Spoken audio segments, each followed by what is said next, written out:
Hey, I thought I'd do a change of pace from my usual videos and talk about the 10 most shameful things about gay pride. First and foremost, it's not even gay pride anymore. Where do they even call it gay pride? They just use the word pride. Pride in what? If you can't say what you're proud of, then it doesn't make it sound like you're proud. Number two, and this is a big one, is a lot of stuff children are being exposed to that they don't need to be exposed to. Yeah, this is not what I signed on for when I came out of the closet in high school. Number three, logistics of actually getting to and from a pride parade. I've been to about two in my entire life. One was in Fresno, which is the sort of place where they need it, and the other was San Francisco, where it's basically preaching to the choir. When my boyfriend and I went to the San Francisco one, it was just unbelievably, yeah, you got to plan for it like a vacation or you'll miss the parade. You can't just go there on a whim.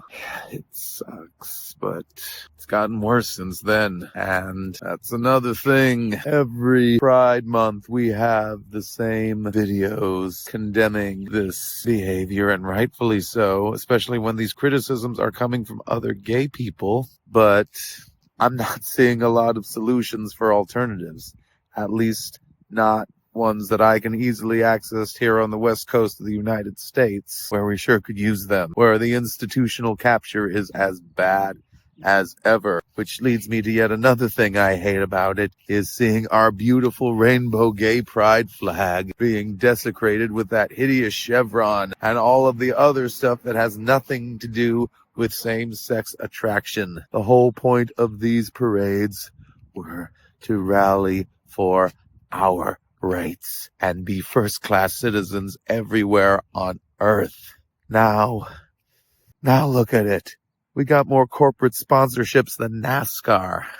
None of this represents the interests of lesbians, gays, and bisexuals. None of this is grassroots. None of this speaks for me as a gay man. None of this makes me proud to be gay. Gay isn't something I achieved like beating Super Mario Brothers when I was a kid. That's one thing that they should be focusing on that they are not, is, if you want it to actually be pride, focus on actual achievements of gay people, past and present, to encourage new achievements by gay people in the future. That's not what we're doing. That's not what these parades are doing. It's all brought to you by Pfizer.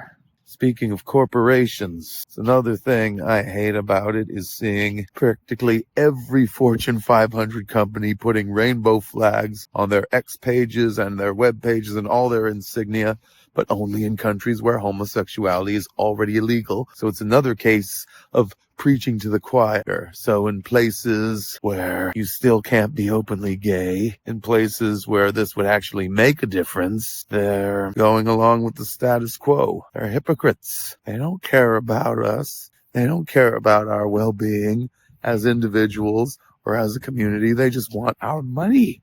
The next most shameful thing about gay pride is guilt by association with the worst members of our community who let it get to this point, who ignored each and every complaint, even within the community, saying, no, that we should not do this, that we should not go down the path that we are going down now, but they didn't listen.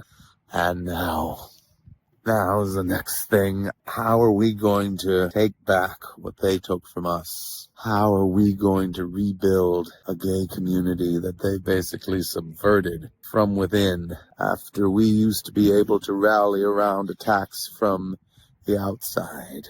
That's what I want to know. And I'll keep asking that question until I get an answer to it. And it better be an encouraging answer. One that lets us keep all the progress we have actually made. I'm not going back in the closet, but I'm not pretending that this status quo is in any way acceptable either. Think about somebody, gay man or lesbian, who's basically in the same position I was when I came out of the closet. That was in the 90s in high school in the South, back when that meant something, back when that had real social consequences.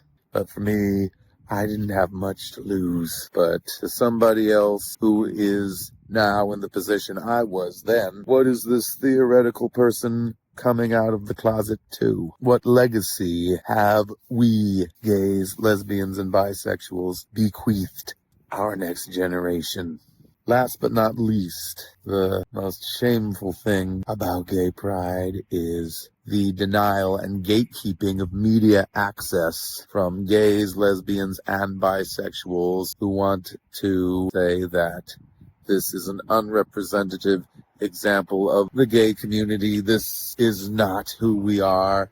This is not what it means to be gay. This is not what we had all of these civil rights marches for. Yeah, in short, we need to do a better job with messaging. I owe it to those who came before me and those who will come after me to be part of the solution. And that's why I'm making this video, because it is time to take back gay pride and make it gay again. Make it about protecting the rights of same-sex attracted people everywhere on earth. When gay marriage became legal in the United States, that's what the focus should have been on, securing those rights internationally. That's not what they did, and I don't need to reiterate what they did, but I am saying right here and right now that the hijacking of gay culture and gay sexuality and gay spaces stops here and now, and it stops with me.